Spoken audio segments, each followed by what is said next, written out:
Welcome to this week's edition of Catholic News Herald Update. I'm Patricia Guilfoyle. Hundreds of pilgrims from North Carolina traveled to Washington, D.C. for the National March for Life, January 18th. The march drew hundreds of thousands of people to the nation's capital on the anniversary of the Roe v. Wade abortion decision. Before the march, North Carolina pilgrims attended a special Mass to give thanks to God for the gift of human life.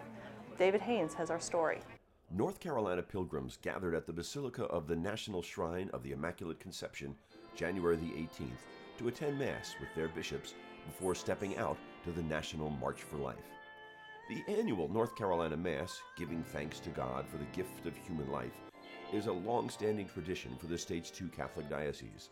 The Mass was concelebrated by Charlotte Bishop Peter Jugis and Raleigh Bishop Luis Zarama. Bishop Jugis, the principal celebrant, welcomed everyone to the Mass. Faithful from all over the state of North Carolina have come together for this Mass, representing the Diocese of Raleigh and the Diocese of Charlotte, as well as faithful from cities all over the United States. We come to offer the sacrifice of Christ in thanksgiving to God for the gift of human life and for God's protection on the unborn. It was Bishop Zarama's first Mass for Life in Washington since being installed as the Bishop of Raleigh in 2017. And say what the Psalms say today, that all of us, we can sing and say, I praise you, for I am wonderfully made. After the Mass, the pilgrims joined hundreds of thousands of others at the March for Life on the Mall to the Supreme Court building, where they marked the anniversary of Roe v. Wade, the Supreme Court's 1973 decision that legalized abortion. Bishop Jugis, priests, and seminarians of the diocese, along with the faithful, prayed the rosary outside the Supreme Court building at the end of the march. Grace of the Lord is with thee. Blessed art thou amongst women, and blessed is the fruit of thy womb, Jesus. David Haynes for the Catholic News Herald. We are His hands. That's the theme for the 2019 Diocesan Support Appeal, kicking off next week in parishes. The annual campaign funds more than 50 ministries that serve thousands of people across Western North Carolina. Here's one example of what your contributions to the Diocesan Support Appeal can accomplish. My daughter Lindsay Bates is 25, and she's been involved in the SPREAD program for about 14 years.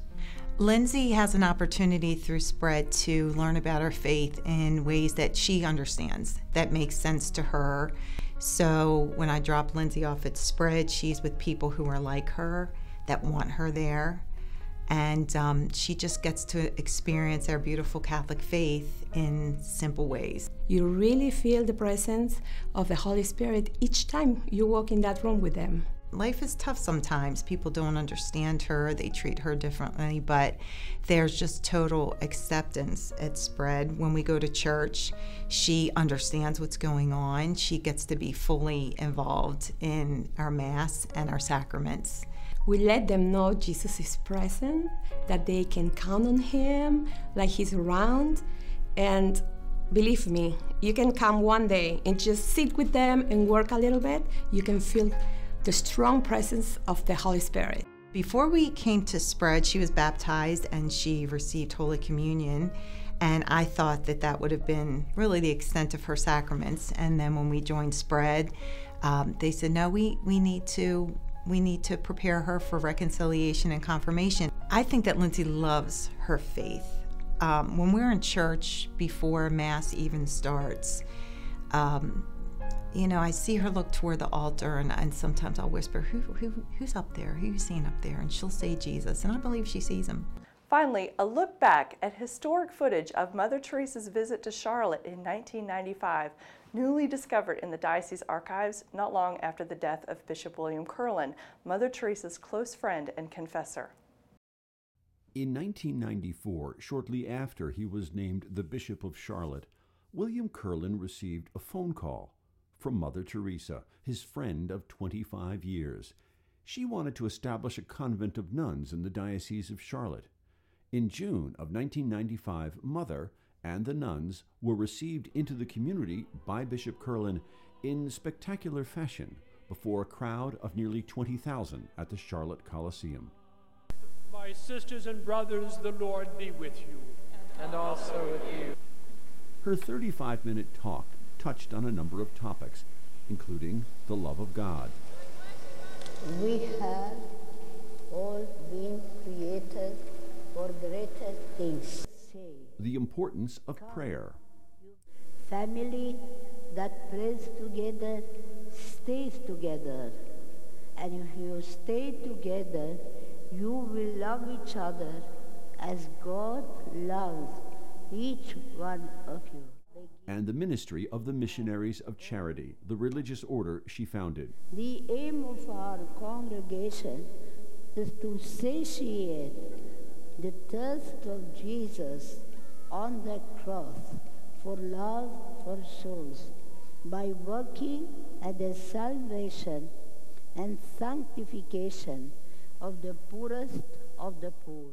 But the main focus of the talk of this winner of the Nobel Peace Prize was the scourge of abortion.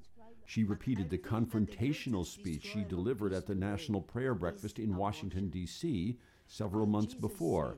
And in the audience at that breakfast was the pro-abortion President Bill Clinton and his wife Hillary. Today, the greatest destroyer of peace is abortion, because it is a war against the child, a direct killing of the innocent child, murdered by the mother herself. And if we accept that a mother can kill even her own child, how can we tell other people not to kill one another? How do we persuade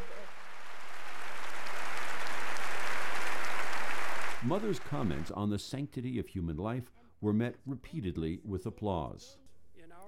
The landmark event was concluded with Mother Teresa's prayer that Bishop Curlin read and Mother recited by memory. The event ended with Bishop Curlin and Mother Teresa in a sea of well-wishers, two old friends, each on a mission to turn the world toward the love of God.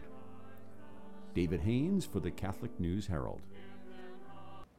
Check out the full video of Mother Teresa's historic visit on the Diocese YouTube channel. Well, that's it for Catholic News Herald Update this week. Thanks for watching. I'm Patricia Guilfoyle. God bless.